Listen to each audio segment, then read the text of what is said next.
My fellow Americans, this is an amazing moment for me.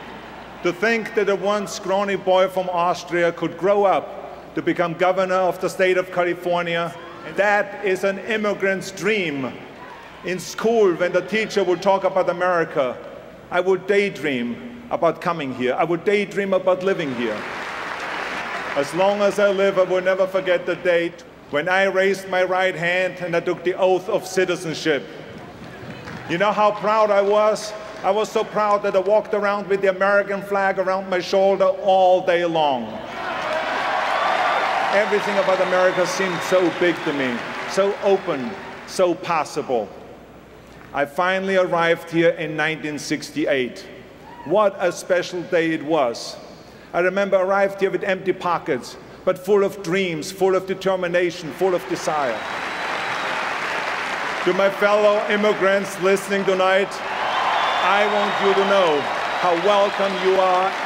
We encourage your dreams. We believe in your future. Everything I have, my career, my success, my family, I owe to America. In this country, it doesn't make any difference where you were born. It doesn't make any difference who your parents were. It doesn't make any difference if you're like me and couldn't even speak English until you were in your 20s. America gave me opportunities and my immigrant dreams came true. I want other people to get the same chances I did, the same opportunities, and I believe they can. We are the America that sends out the Peace Corps volunteers to teach our village children. We are the America that sends out the missionaries and doctors to raise up the poor and the sick. We are the America that gives more than any other country to fight AIDS in Africa and the developing world. And we are the America that fights not for imperialism, but for human rights and democracy. You know, when the Germans brought down the Berlin Wall, America's determination helped wield the sledgehammers. And when the lone young Chinese man stood in front of those tanks in Tiananmen Square, America stood with him. And when Nelson Mandela smiled on election victory after all these years in prison, America celebrated too. We are still the lamp lighting the world, especially those who struggle. No matter in what labor camp they slave, no matter in what injustice they're trapped, they hear our call, they see our light, and they feel the pull of our freedom. They come here as I did, because they believe in us. They come because their hearts say to them as mine did, if only I can get to America. You know, someone once wrote, there are those who say that freedom is nothing but a dream. They are right, it's the American dream.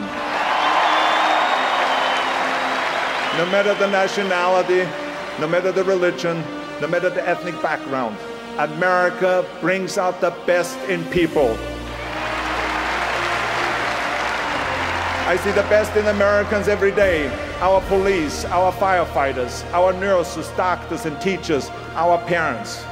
And what about the extraordinary men and women who have volunteered to fight for the United States of America? I have visited our troops in Iraq, Kuwait, Bosnia, Germany, and all over the world. I have visited our troops in California, where they train before they go overseas. I have visited our military hospitals. And I tell you this, that our men and women in uniform do not believe they're two Americas. They believe there's one America and they're fighting for it. I want you to know that I believe with all my heart that America remains the great idea that inspires the world. It is a privilege to be born here. It is an honor to become a citizen here. It is a gift to raise your family here, to vote here, and to live here. Here we can respectfully disagree and still be patriotic. You know, I was born in Europe and I have traveled all over the world, and I can tell you that there's no place, no country that is more compassionate, more generous, more accepting, and more welcoming than the United States of America.